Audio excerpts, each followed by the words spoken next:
भीमराव अंबेडकर जयंती के अवसर पर अंबेडकर छात्रावास हजारीबाग मनीष जायसवाल द्वारा अनावरण कार्यक्रम किया गया। यहाँ पर एक बाबा साहब भीमराव अंबेडकर के जयंती के अवसर पर क्या कुछ संदेश देना चाहेंगे?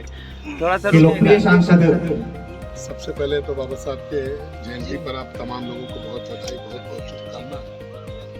आज जो हम लोग जयंती मना रहे हैं, वहाँ इस एससी हॉस्टल में इस प्रतिमा का जो अनावरण हो रहा है, बड़ा खुशी का विषय है। बहुत पहले से इसका मांग भी चलते रहा है और बाबा साहब का चरित्र जो है वो अपनी ओर आकर्षित करने वाला सदैव से रहा है। तो जहाँ भी बाबा साहब का जो प्रेजेंस रहता है, वहाँ पर लोग अपने आप आकर्षित होते हैं, संविधान के प्रति आकर्षित होते हैं, इस देश प्रेम की भावना के प्रति आकर्षित होते हैं। तो बाबा साहब अब यहाँ पर विराजमान है। सभी छात्रों को जो है के बीच में संविधान, अनुशासन, इन सभी चीज़ों का भाव भरेंगे, यही हम लोग कामना करेंगे। आप इसके बारे में और जानकारी हासिल कर रहे हैं। जैसे जैसे बाबा साहब के लिए और सम्मान हम लोग के दिलों में बढ़ रहा है, उसी प्रकार से उन लोगों के प्रति जिन्होंने इनको तंग करने का काम किया था, इनको नीचा दिखाने का काम किया था, उन तमाम लोगों के प्रति हम लोग को नफरत की भावना भी हम लोगों के बीच में होनी चाहिए।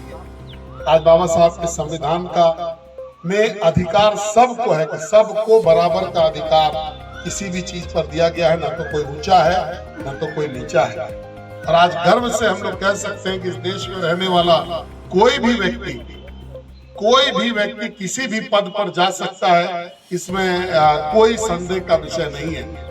आज आप देखिए, जो हमारी राष्ट्रपति हैं, एसटी समुदाय से आती हैं, महिला हैं और एसटी हैं, एकदम गरीब घर से हैं। उड़ीसा में उनका जो गांव है, उससे हमको लगता है कि पिछड़ा गांव शायद इस देश में कोई और गांव होगा। इसके पहले रामनाथ कोविंद जी हमारे राष्ट्रपति रह चुके हैं, इसी समाज से थे।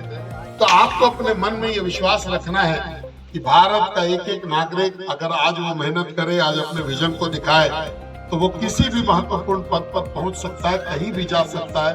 न जाति का भेद है, ना ही धर्म का कोई रोक है इस संविधान के द्वारा। आइए आज हम सब लोग बाबा साहब को नमन करते हुए उनकी जयंती को खूब मनाएं और ये भी संकल्प लें कि आने वाले सालों में जैसे जैसे समय बीतेगा, यह राष्ट्र भारत अपनी कृतज्ञता बाबा साहब के प्रति हर साल जाहिर करेगा और धूमधाम से।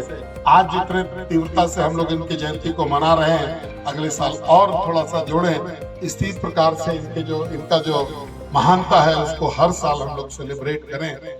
इन्हीं बातों के साथ एक बार पुनः आप तमाम लोगों को बहुत बधाई, बहुत शुभकामना देते हुए अपनी बात को समाप्त करता हूँ। जय भीम, जय श्री राम। ने अभी स्थानीय सांसद मनीष जायसवाल से सुन रहे थे।